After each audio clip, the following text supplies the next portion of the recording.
Bueno, hoy vamos a ver el siguiente tema, que es el aparato reproductor femenino. En la clase pasada hemos visto todo lo que era la histología y un poco de la anatomía del aparato reproductor masculino. ¿Cuál es la principal? ¿Ya han visto en anatomía algo de ni masculino ni femenino? Bueno, ¿cuál es la principal diferencia entre el sistema reproductor masculino del femenino desde el punto de vista histológico de tejido? ¿Cuál es la principal diferencia en cuanto a cambios?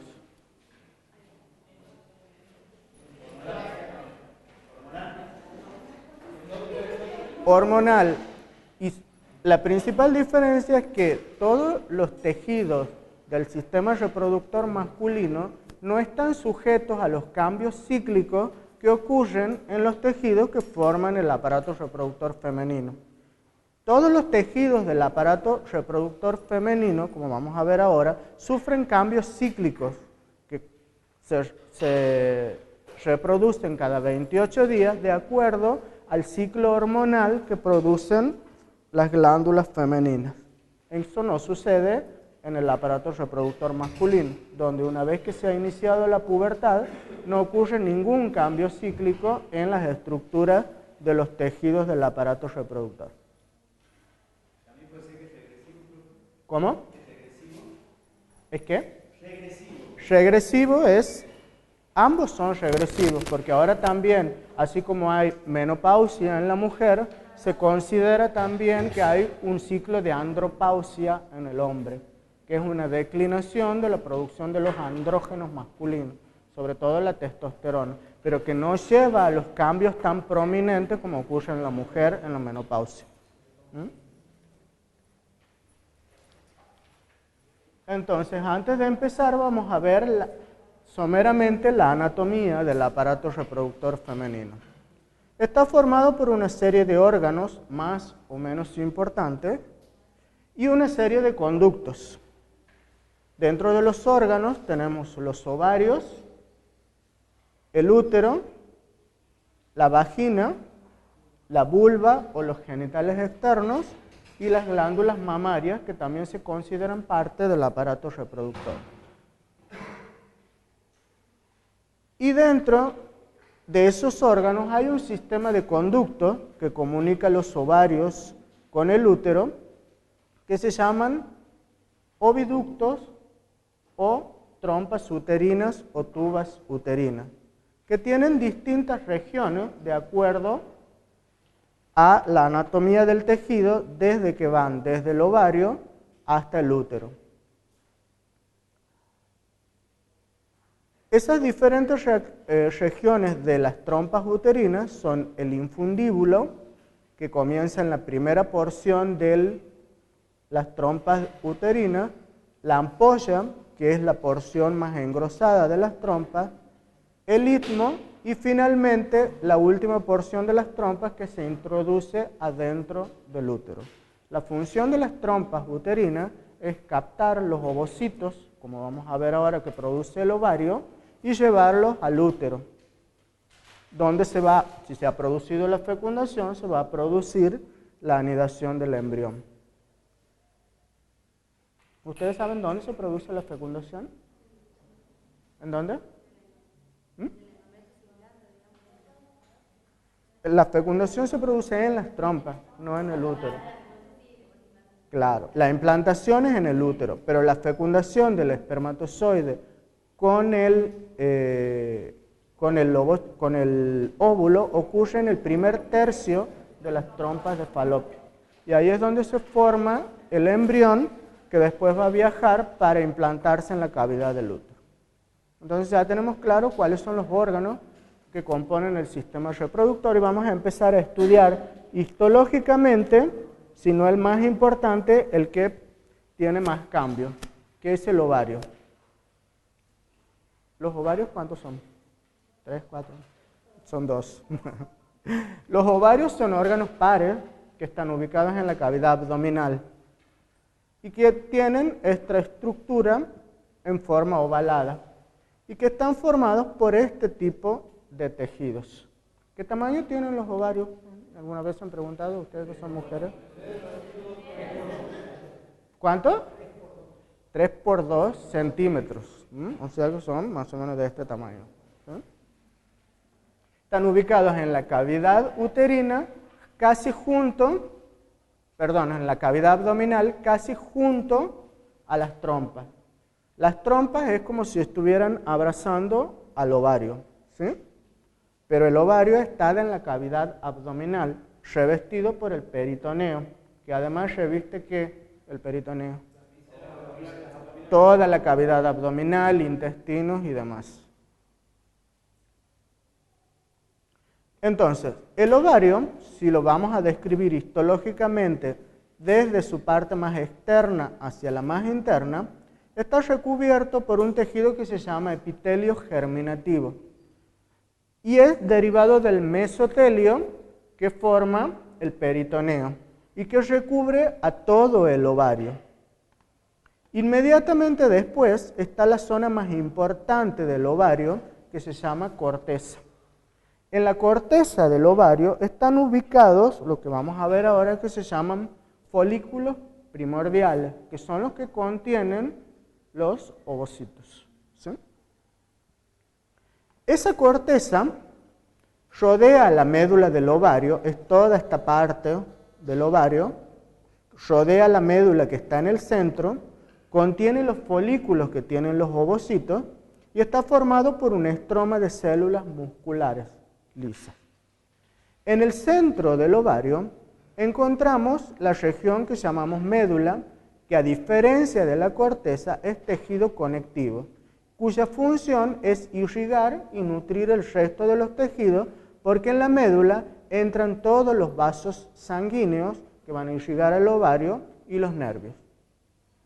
Entonces, la zona más importante del órgano, de este órgano, el ovario, es la corteza, porque en la corteza es donde se va a producir todo este cambio madurativo de los folículos primordiales hasta que en los sucesivos ciclos menstruales se produzca la ovulación, es decir, la liberación de un óvulo a las trompas de falopio para que se produzca la fecundación.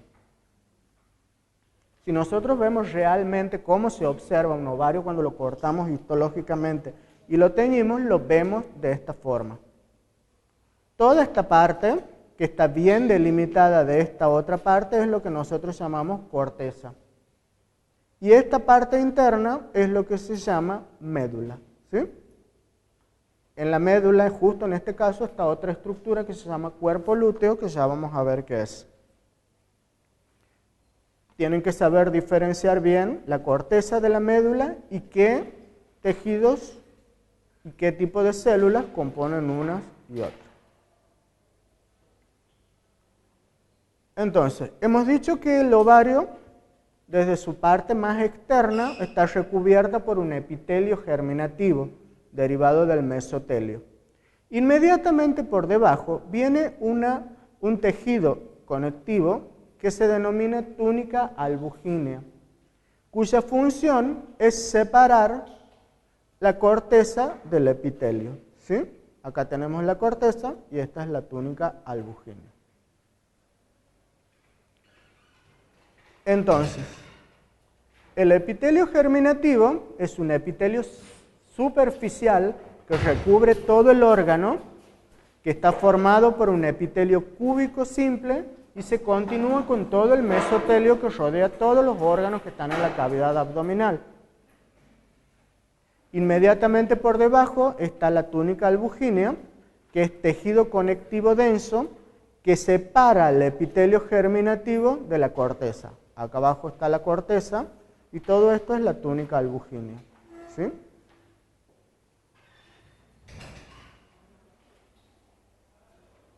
¿Cuál es la función del ovario?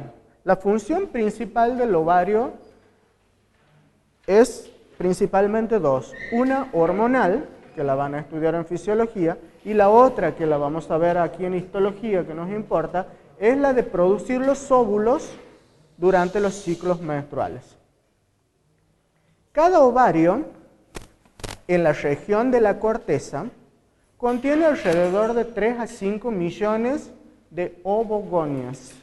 ¿Qué son las ovogonias? Las ovogonias son las células primordiales que van a dar lugar a la formación de los ovocitos y posteriormente a los óvulos. ¿Cuándo aparecen esas ovogonias? Esas ovogonias aparecen durante los primeros meses del desarrollo embrionario. Es decir, cuando la mujer todavía es un embrión de alrededor de 1 o 2 meses, ya están presentes todas las ovogonias que va a tener durante todo el resto de su vida. Es decir, que una mujer ya nace con el número de óvulos que va a tener todo el resto de su vida, que son alrededor de 3 a 5 millones. ¿Sí? Esas ovogonias se encuentran en la corteza y contienen los ovocitos. Esos ovocitos, con esas ovogonias, van a ir madurando a lo largo de los ciclos menstruales y de toda la vida de la mujer y van a ir formando lo que se llaman folículos. ¿Sí? Los primeros que se van a formar, como el nombre lo indica, son los folículos primordiales. Esos folículos primordiales, la mayoría de los que se forman, se vuelven atrésicos al nacimiento. Es decir, que la mujer, cuando todavía es un embrión, tiene alrededor de 3 a 5 millones de ovogonias, pero esas ovogonias ya se van perdiendo hasta que llega el momento del nacimiento. Es decir, que no nacen con 3 a 5 millones, sino como muchas menos. Esas ovogonias contienen los ovocitos. Esos ovocitos son los que van a dar lugar al óvulo y están en un estadio de crecimiento detenidos en una etapa de la meiosis, precisamente en la profase de la meiosis 1. ¿Se acuerdan ustedes lo que era la meiosis? ¿De biología? ¿Qué era la meiosis? ¿Cómo? Es haploides, exactamente. Y que tiene una serie de etapas, principalmente 2 etapas principales, exacto, que se llaman meiosis 1 y meiosis 2. La primera etapa de la meiosis 1 se llama profase. En esa etapa han quedado detenidos todo el crecimiento de esas ovogonias y van a estar detenidos ahí hasta que la mujer llega a la pubertad, se produce todo el ciclo hormonal de la mujer y esas ovogonias empiezan a madurar para dar lugar a óvulos maduros. ¿Sí? Imagínense ustedes que esos ovocitos están detenidos en esa etapa del crecimiento desde que la mujer nace. Y son los mismos que van a ir a madurar en algún momento de la vida adulta de la mujer. Supongamos que una mujer llega a los 35, 40 años, esos ovocitos han estado 40 años detenidos en esa etapa del crecimiento celular. Eso es lo que produce que la mayoría de esos ovocitos adquieran mutaciones y tengan daño en su DNA. Por eso es que cuando la edad avanzada de la mujer pasa de los 35 a 40 años, estos ovocitos que han estado mucho tiempo detenidos en esa etapa ya tienen daño en su material genético y pueden dar lugar a embriones con mutaciones, a malformaciones congénitas que se asocian a la edad avanzada de la mujer cuando se embaraza. De edad avanzada que todavía tienen ciclos menstruales. Por ejemplo, el síndrome de Down, que está asociado a la edad avanzada de la mujer por encima de los 40 años, otras anomalías congénitas y a veces anomalías que son tan graves que directamente los embriones no son viables, directamente se pierden en las primeras semanas de gestación. ¿Cómo?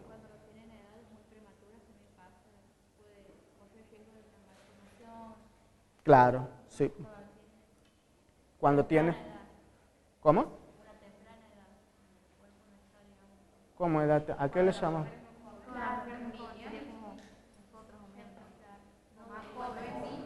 No, cuando vos sos de edad más joven, esas malformaciones aparecen por otras causas, no porque los ovocitos han estado detenidos en ese tiempo, ¿me entiendes?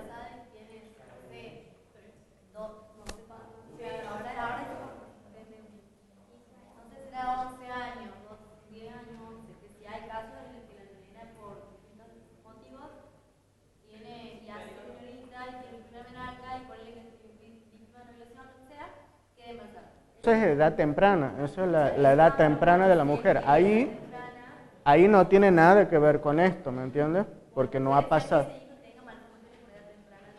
No, no. Las malformaciones congénitas se deben o a que alguno de los padres porta algunas mutaciones que se las transmite a los hijos y aparecen esas malformaciones congénitas. Eso puede ocurrir a cualquier edad, a la edad temprana o adulta.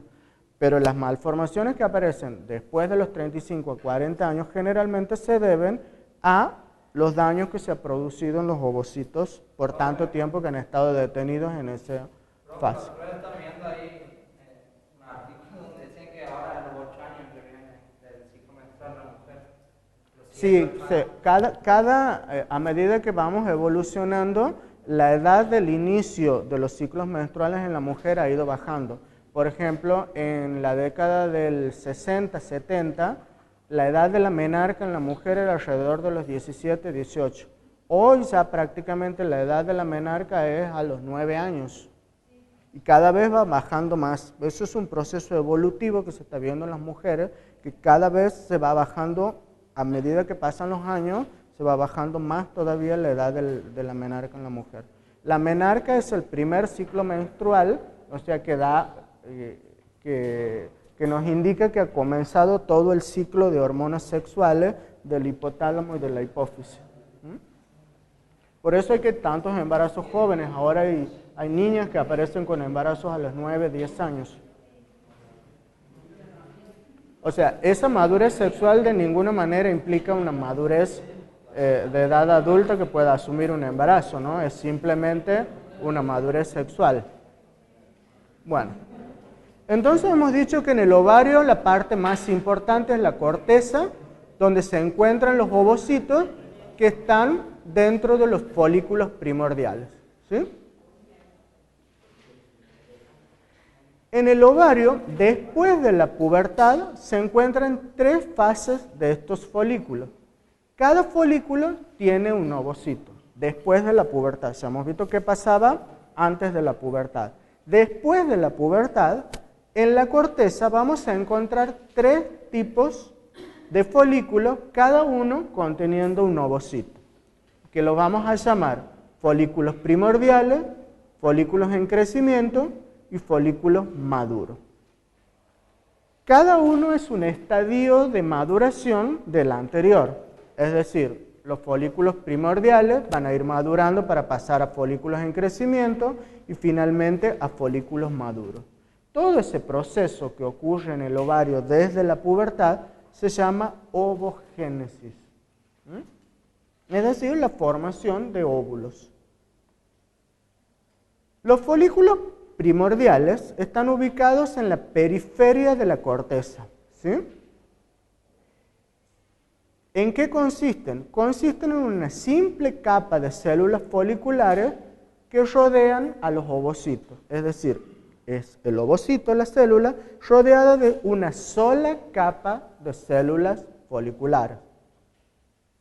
Cuando este folículo primordial madura y se transforma en un folículo en crecimiento, ahí vamos a diferenciar 3 tipos de estadio. El temprano, el tardío y el secundario.